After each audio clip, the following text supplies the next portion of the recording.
আজকে আত্মপ্রকাশ উপলক্ষে 121 নং চরকলপাতিয়া সরকারি প্রাথমিক বিদ্যালয়ে সকাল 10টা থেকে চিকিৎসা শিবির শুরু হয়েছে। আমাদের এখানে 3 জন বিশেষজ্ঞ ডাক্তার রয়েছেন, চক্ষু বিশেষজ্ঞ, মেডিসিন বিশেষজ্ঞ এবং মহিলাদের জন্য আলাদা গাইনি বিশেষজ্ঞ ডাক্তার রয়েছে।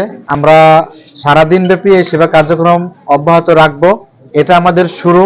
এবং পাশাপাশি আমরা আমাদের এলাকার মেধাবী শিক্ষার্থীর জন্য একটি সোলার প্যানেল ব্যবস্থা করেছি।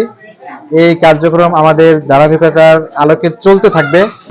আজকের আয়োজিত এই ফ্রি হেলথ ক্যাম্পে আমি শুরু থেকেই আছি, ডাক্তার সোহানুর রহমান সোহান। আমি মাদারীপুর পপুলার হাসপাতালে প্রতিদিন সকালে থাকি। আজকে এখানে অধিকাংশ যারা এসেছেন আমি তাদের মেডিসিন, উচ্চ রক্তচাপ, বিভিন্ন বাত ব্যথা এবং গ্যাসের সমস্যা, শ্বাসকষ্ট, এই রোগীগুলাই আজকে বেশি আসছেন। এবং যেহেতু এখন শীতকাল, অধিকাংশ রোগীদেরই শ্বাসের সমস্যা এবং ব্যথা বেশি বেড়ে গেছে। আজকে সকাল থেকেই আমরা ব্যথা, উচ্চ রক্তচাপ, হাত পা ফুলে যাওয়া, গ্যাস্ট্রিকের সমস্যা এবং চুলকানি, চর্মরোগ, প্রেশার বেশি, এই ধরনের রোগীদেরকে আমরা আজকে সকাল থেকেই প্রেসক্রিপশন করছি এবং ফ্রি হেলথ সেবা দিচ্ছি। এখানে চোখের সেবা দিচ্ছি, চোখের সেবার সাথে আরো অন্যান্য সেবা আছে। আমার এই বুথে চোখের সেবা হচ্ছে। চোখের প্রাথমিক চিকিৎসা থেকে শুরু করে সব ধরনের চিকিৎসা দেওয়ার চেষ্টা করতেছি। যেগুলো চিকিৎসা এখানে সম্ভব নয়, আমরা রোগীকে যথাযথ জায়গায় পাঠানোর ব্যবস্থা করছি। এখানে যারা সবাই আয়োজন করছে তাদেরকে প্রথমে ধন্যবাদ জানাই, কারণ আমাদের এই গ্রামটা হচ্ছে একটা অজপাড়া গ্রাম। হ্যাঁ, সবাই অনেক দূরে ডাক্তার দেখাইতে যাইতে হয়। হ্যাঁ, এই আয়োজনের জন্য সবার জন্যই সুবিধা হয়েছে, কারণ দেখা যায় এখানে এরকম সুবিধা কখনোই আসে নাই চিকিৎসা পাওয়ার মতো। এদিকে লোকজন বেশিরভাগই অসহায়, যেহেতু এটা গ্রাম।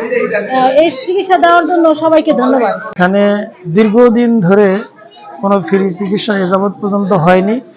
বর্তমানে আজকে এই আল হেলাল সমাজ সংঘ থেকে যে আমরা একটা ফ্রি চিকিৎসা পেয়েছি, এর জন্য আমরা গ্রামবাসী সকলেই আনন্দিত এবং আমাদের এই সংঘের দ্বারা আমরা অনেক উপকৃত হতে পেরেছি। আমি এখানে পর্যবেক্ষণে আসছি, বিভিন্ন ধরনের গরিব, দুঃখী, অসহায় লোকরা তারা চিকিৎসার জন্য আসছে। এখানে ফ্রি ক্যাম্প, চক্ষু চিকিৎসা, মেডিসিন বিভাগের চিকিৎসা, তারপরে গাইনি বিভাগের। আমাদের অঞ্চলের মা বোন আমাদের অনেকেই দূর দূরান্ত থেকে এসেছেন, তারা শহরে গিয়ে চিকিৎসা নিতে পারছে না। আজকে আমরা এই ফ্রি চিকিৎসা পেয়ে অত্যন্ত আনন্দিত এবং গর্বিত। আমাদের এই চিকিৎসা সেবা সম্পূর্ণ ফ্রি আয়োজন করা হয়েছে। কারণ হচ্ছে যে আমাদের যে অঞ্চলটা এটা অত্যন্ত অজপাড়াগা, যেখানে মানুষ চিকিৎসা সেবা থেকে বিশেষ করে বঞ্চিত। আর এই চিকিৎসা সেবাকে মানুষের দোরগোড়ায় পৌঁছে দেওয়ার জন্য আমরা এই ধরনের একটি সামাজিক সেবা কার্যক্রম আজকে থেকে আমাদের আত্মপ্রকাশ হয়েছে। আমরা যাতে মানুষের দোরগোড়ায় চিকিৎসা সেবা এবং মানুষের সচেতনামূলক যে কোনো সেবা আমরা পৌঁছে দিতে পারি, সেই উপলক্ষে মূলত আমাদের এই আজকের প্রোগ্রামটা। হাওলাদার এখানে আইছি, ফ্রি চিকিৎসা করাইছি, খুব আরাম পাইছি, ওষুধ দিছে, বেশ ভালো লাগতেছে। গ্রামে বসে ফ্রি চিকিৎসা পাইছি, এটাই আমাদের অনেক উপকার হয়েছে। কোনো অভিযানে সেবা ভালোই দিছে, পরীক্ষা দিছে, 1 মাসের ওষুধ দিছে, 10 দিনের ওষুধ দিছে, আবার ওষুধও ফ্রি দিয়ে দিছে। সেবাও আমাকে ভালো যত্ন করছে। আমাদের এইখানে ডাক্তার আসছে, আমাদের ভালোই লাগছে, কারণ এটা আমাদের দেশের একটা সুনামিতে আছে। আমাদের ভাই ব্রাদার সবাই এখানে আছে, আপনারা আছেন, ডাক্তাররা ঠিক মতো চিকিৎসা করে কিনা দেখবেন। আবার আমাদের এখানে ফ্রি চিকিৎসা দিতে আছে, ঔষধও দিতে আছে। এই জন্য আপনাদের সবাই ধন্যবাদ। আর গরিব যত মানুষ আছে তাদের অনেক উপকার হইতে আছে, এটাই আমাদের অনেক কিছু পাওনা। গ্রামে কোনো ডাক্তার পাওয়া যায় না, কখনো পাইনি ফ্রি চিকিৎসা, এই প্রথম। কি চিকিৎসা দেখায়? হাত কামড়া ঝাড় খাইয়ে নেয়, এই জন্য দেখি 10 দিন ওষুধ খাওয়ার পরে তার সাথে যোগাযোগ করতে বলছে, মোবাইল নাম্বার দিয়ে গেছে।